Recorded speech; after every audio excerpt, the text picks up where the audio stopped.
Cotton Bowl is now set. This one's going to be in Texas. And the early line right now, it opened at -5 Buckeyes. I'm looking at it right now at -6. So it's gone up another point. Buckeyes favored over Texas. And the point line is 53.5. How you guys feeling about this one? I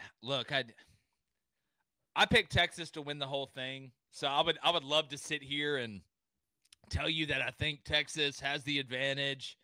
Ohio State's going to regress. But the lack of Texas's ability to run the ball against Arizona State, and I get it, they're going to get up, I think, more for Ohio State, right, than Arizona State. I know there's been some injuries there.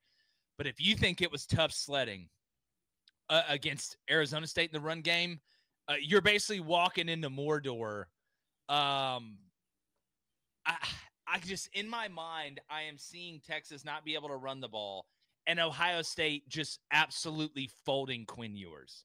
Like, if the question I think becomes, if you're Jim Knowles, do I need to pressure him or can we just get there? Because there's been times where this Texas offensive line has struggled. And this, I think, is going to be the best D-line they've seen. With all due respect to Georgia, they've got some absolute dogs, pun intended. I mean, when you look at these cats Ohio State has, just how big they are, how well they move laterally, if Jim Knowles does not have to manufacture pressure, if he can get there with 4 eventually, or at least press the pocket with 4 and keep guys in coverage, I'm not seeing, as good as Sark is, as many tricks and tomfoolery and hoodwinkedness that Steve Sarkisian has. I don't think Quinn Ewers is going to have time. And I know Texas defense is really good. I think their best shot is for this game to be low scoring and ugly, right? I think that's their best chance, because against this Ohio State team, I don't know what you do right now. You got to try and take away Jeremiah Smith, but then you look up and there's Carnell Tate and there's Egbuka and there's those 2 backs that they can use out of the backfield to catch the ball. I just think Ohio State right now is the best team in college football by head and shoulders, and I'm just not seeing it, man. I think Ohio State covers this one pretty easy. I hate to say it. I hope I'm wrong, but I don't know what you do to Ohio State right now outside of poisoning their breakfast. I don't know. Blaine, the Buckeyes, that's your horse, man. You picked a good horse right before the tournament started, so I think I know how you're feeling about this one. Yeah, it's a real Seabiscuit situation over here, I'm going to be honest. I'll tell you this right now. If Texas comes out and looks like that again, it's going to be belt to ass pretty quick in this football game. I just – one, it's just glorious to sit here and revel in my decision that I made. Remember, all right, dude, we get it. You picked Ohio State. All right, we get it. Picked Ohio State before the season started. Caught a lot of hell after my playoff prediction from a lot of people. I just don't see those people right now talking a lot of ish. Surprising to me. If you're soft, just say it. The only way I think Texas wins this game is, one, you get to Will Howard, and Will Howard has to have a bad day. Will Howard has to play kind of like he played earlier in the year, not great, turning the over behind the line when it comes to 2nd and long, 3rd and long. If they're on schedule, and if you're Texas, you need something to go well early. You can't get down 14, 17 against these guys and expect to come back. And look, can Quinn Ewers show up? Does Quinn Ewers have enough dog in him to beat Ohio State? Because that's the question at the end of the day. Quinn Ewers in that game, I'm sorry. Where he transferred from, by the way. Yeah, cannot step on a guy's throat and finish it. But I know a team that's coming to play them that will. If you play around against these guys, it's going to be a real older brother in the driveway playing basketball situation pretty quick. It's just, again, and this is where I think the lack of foot speed and creative ability is going to show its face with Quinn Ewers. Like Will Howard, look, he's not the fastest guy, but he's athletic enough to keep a play alive, maybe make a guy from Texas miss. Even Drew Aller, as goofy as he is, as much as he looks like a giraffe on roller skates, he's got enough of that Jameis in him where he can make a guy underestimate him with the ball, right? That's all he does. He makes you underestimate him with the ball. I just think Quinn Ewers in the pocket, even yesterday, guys, like go look at some of the early pressures Arizona State had in the second half. If one guy gets past the line, Quinn Ewers is going down like a sweet muffin. And he's great when he's upright. He's incredible when he's upright. That's when he's at his best. But so many things have to go right for Quinn Ewers to be right compared to a quarterback that can create, right? That's why I think Sam Leavitt was able to keep them in the game, Arizona State, because he could create like that.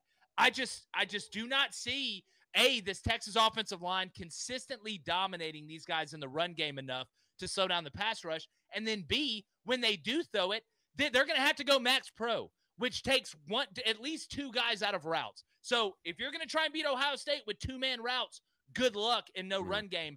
I'm just not seeing it. I could see Texas's defense holding up for a while, but eventually that dam is going to break. That's the way I'm seeing it right now. I hear everything you're saying about Quinn Ewers, but take yesterday, for example, when they couldn't get anything going on the ground, it was Quinn Ewers who ran in a touchdown, right? So he does have the ability to be able to make plays with his feet. And look, we've seen some of the greatest quarterbacks in NFL history be very, very slow, but they move well in the pocket. And I mean, we've been talking for 2 seasons now about, hey, if Quinn Ewers has a clean jersey, Texas probably won the football game. If his jersey's not clean, then they probably lost.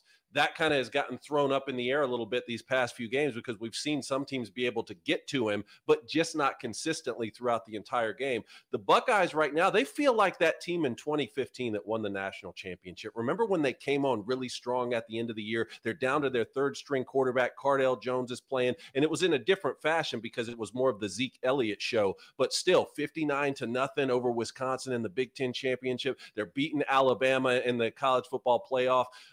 They're starting to feel like that team. So when we sit here and say the last 2 games they played, they look like the best team in college football. Yes, anybody who's watched the games can say that. My question is, can this be replicated for another 2 football games? And for Texas, almost losing to Arizona State, will that be the thing that jolts them awake, similar to what the Buckeyes had against Michigan? Because remember, these 2 teams have a common opponent. I was at the Michigan-Texas game. Texas throttled Michigan and could have beaten them worse, and that's a team that did beat the Buckeyes on the road. Is there any thought to, hey, maybe this is the game for Texas almost losing to Arizona State that gets them jolted awake? Well, it's the way I'm looking at it, it's like this. Does Ohio State have to play bad for Texas to win? Or if Texas plays really good and Ohio State plays really good, can Texas win? Not against that version of Ohio State I've seen the last 2 games. No, I don't think so. I think if Ohio State plays really well, they are a more complete team than what Texas is. Not that Texas is bad or that Texas doesn't deserve to be there. I just think we're seeing another. Do you think Texas, after that they got up early, just kind of said, all right, well, we're going to roll Arizona State and kind of let their guard down a little bit? Maybe they'll be more in tune this game. That's a possibility. Sark's going to throw everything he has, right, at this game. I don't know, Cone. Like, I'm just not seeing – I think these 2 teams are different, man. Like, I still think it's going to come down to the line of scrimmage, right? I understand all the skill players. I understand the way that Buckeyes have been getting Jeremiah Smith the football. But Blaine, what's perplexing to me about Texas is I watch them rush for 292 against a good Clemson defense, but then in 2 performances against Georgia, 2 games, they combined for 50 rushing yards in 2 games. And then yesterday against Arizona State, you have 50 rushing yards. That should have been the team you had 292 against, not the Clemson defense. I'm looking at like how much can they run the football, and on the other side of that, with Texas's defensive line, are the Buckeyes going to be able to get a run game going enough, or is this just a situation where it's like, let's don't make the same mistake we did again against Michigan? We're going to get Jeremiah Smith on arrow routes, and we're going to get Mbuka the sail routes as much as we possibly can. Ohio State needs to walk into every football game and say, how many times can I get Jeremiah Smith the football? I don't know if you're Chip Kelly, that should have been the strategy the entire year. You're not reinventing the wheel here. Look at them. But I do think Texas, go through their schedule and look at the real ones they've played and look how they've ran the football. Against Georgia, 2 games. You didn't run the football at all. You played an Arizona State team that defense is okay. Not great against the run. They stuffed you for 4 quarters. These things that are about to come down from Ohio State, it's different.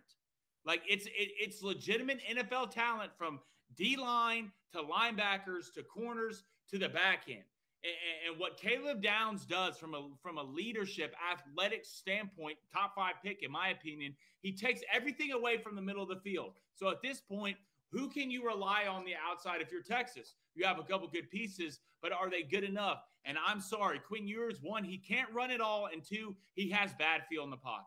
He has bad feel in the pocket, and he's not good at picking up pressures. And if you do that against Ohio State, they're going to eat you for lunch. Everything has to be perfect for Quinn Ewers to play good.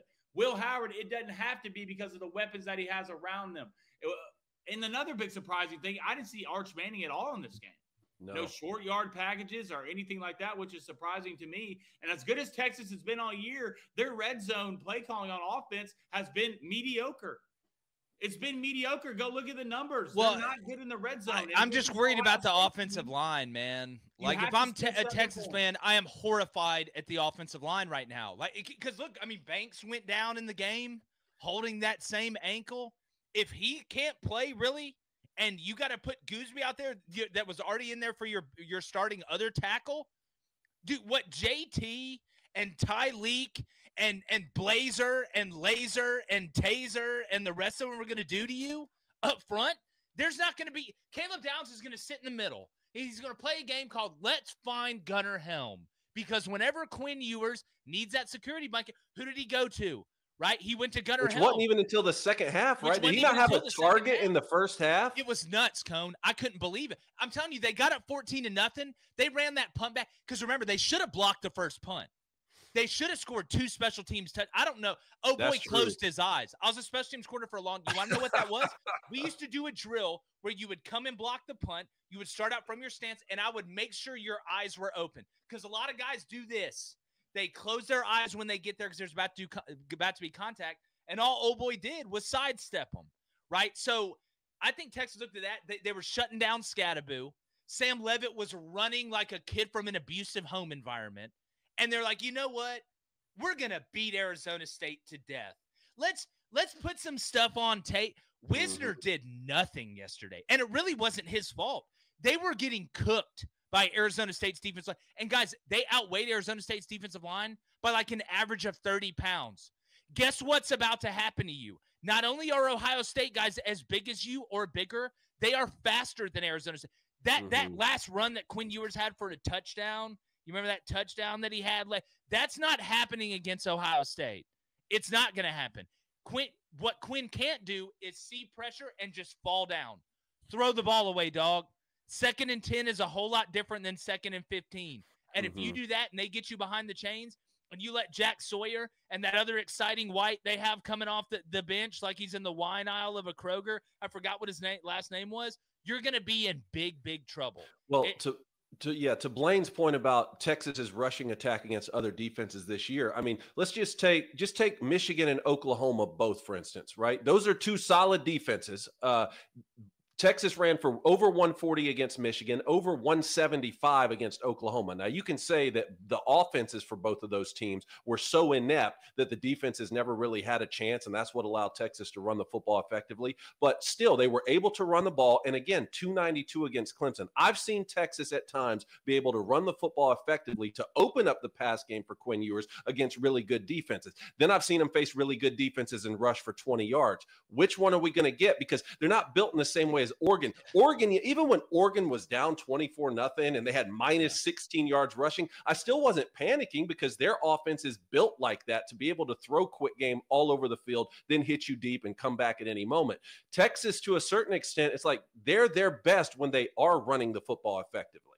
Well, that's what Sark wants to do, right? He wants to do what Lane wants to do. He wants to do what Heupel wants to do. I mean, a smart OC realizes that if you got a strong run game, you can build everything off that. Even if you want to throw it more, which is what Will Stein does. The point you bring up, Cone, is a great one. They can make up for not having a run game because their quick passing game is so good and they use it so often. They can supplement it. Texas really doesn't do that, right? So in order to have balance or to keep a defense on their heels, to set the tone to that defense, establishing the run game just wears you down mentally. It's a mental thing. It is, we can line up and do the simplest thing. Snap the ball to the quarterback. He can just hand it to the running back, and we can have success, as opposed to snapping the ball, quarterback having to go through his reads, getting into routes, offensive line having to pick up pass rushers, this, that, and the other. Without that balance, it's just like, look, the Golden State Warriors are at their best when. Not just when they're making threes, what allows them to make the threes? Their ability to drive and the ability to rebound. It is that versatility that opens up the other big stuff. And at a lot of points, Texas hasn't had it. And if you don't have it in this game, they're going to murder you because their offenses can score. And to your point, David, look, you're right. Eventually, they ran the ball well against Michigan. Eventually, they ran the ball against Oklahoma. But I think it's a little bit of a different state of mind as a player on either side of the ball when I know that other offense could not score if we gave them 5 downs. Like, I just think when you look at Ohio State and the pressure they put on you, because if you don't go score, oh, God, here comes Jeremiah Smith and the rest of the get-along gang as they walk their way up the yellow brick road to go score a touchdown. I do two things.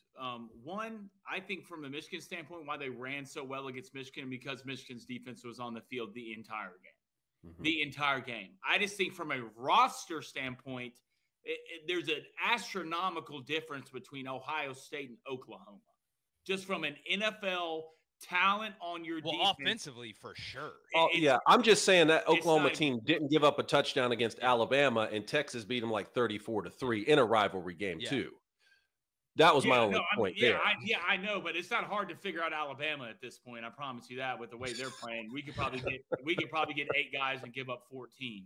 I mean, to be honest, but I'm just saying what Ohio State does is it's not pretty, it's not cute. They meet you anywhere you want to meet and fist fight you for 10 rounds. Which we've come a long way in 3 weeks for saying that they might be soft. They got beat up. We're saying that they might be soft and Ryan Day might get fired. They got beat up in front of – Ryan Day got beat up in front of his wife and kids. That's what I'm saying. That's what it was. Them. You went to Universal Studios. You had a little bit too much to drink before y'all went to Harry Potter World.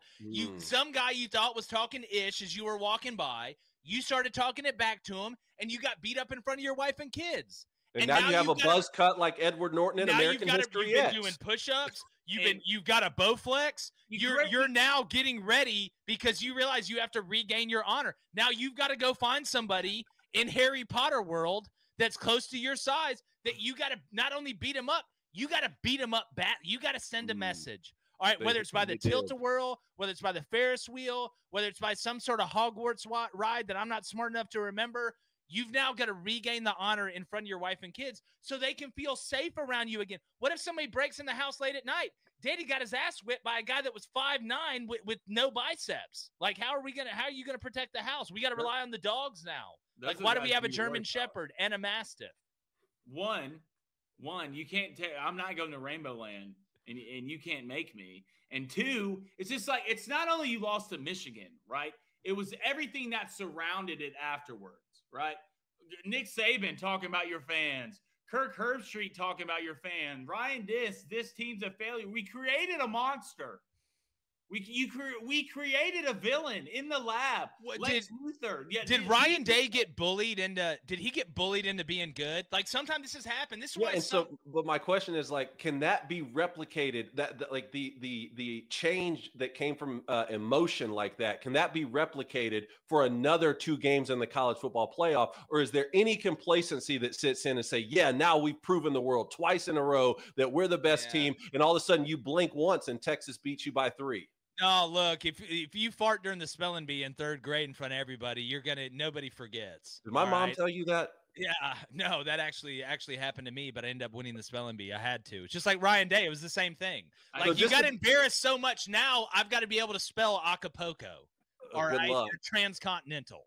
Okay. So to put a button on it, Jake has them covering the -6. Blaine, you like the -6, or is this line going to go up more to over a touchdown? -6, David. I'm taking him at 2 tutties. 2. Why wouldn't I? You're buying up. Why? Tell me why I shouldn't. No, look, I don't think you're crazy. I don't think you're crazy. Because the button-up logical one of the group. Because it's playoff football, which I've been seeing a blowout in every game except for one. Yeah. All right, let's get to the chat. Then I want to talk about this Notre Dame Georgia game a little bit. All right, let's go to a $5 donation from Mr. G. What's up, fellas? He says, guys, I'm worried about Quinn Ewers. I don't know if he's good enough to beat Ohio State. Do you think we're going to see more of Arch Manning in this game? No, unless he gets hurt, which could happen. Okay, like, I wouldn't put it past. You see what Ohio State, that's another thing. They're not just beating you, they're hurting your best players. Like Dylan Sampson, nope. Jordan James, here's a 1.5. Oh, God.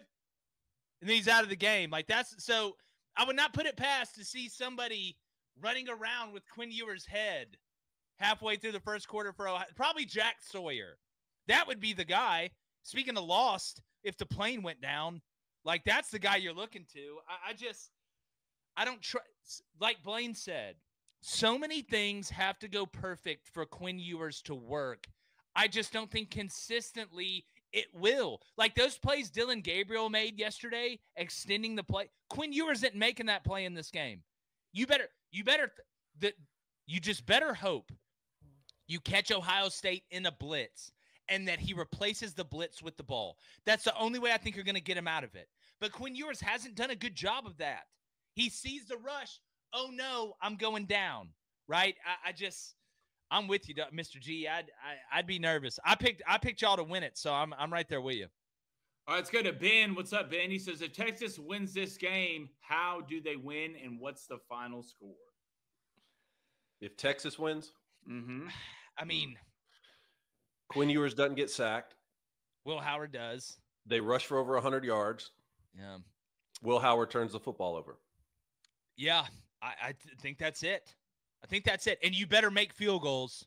Like, again, I could have told you a guy with the name of Auburn was going to blow it in crunch time. Guys, I tell you what. I could have told you. Over at 51.5. Oh, I saw that. And it just went from great. Like, look, we got 17 points in the first quarter to terrible. It got down to 39.5 for a live bet. I'm like, I'm cooked. And it was cash out like $200. I was like, I'm so screwed. I just waited. And that last field goal I had at 51.5, he'd have made that. It would have been 51. I would have been sick. Yeah. But the overtime touchdown gave you the hit. Oh, yeah. The first touchdown. Yeah. Ended up at 70.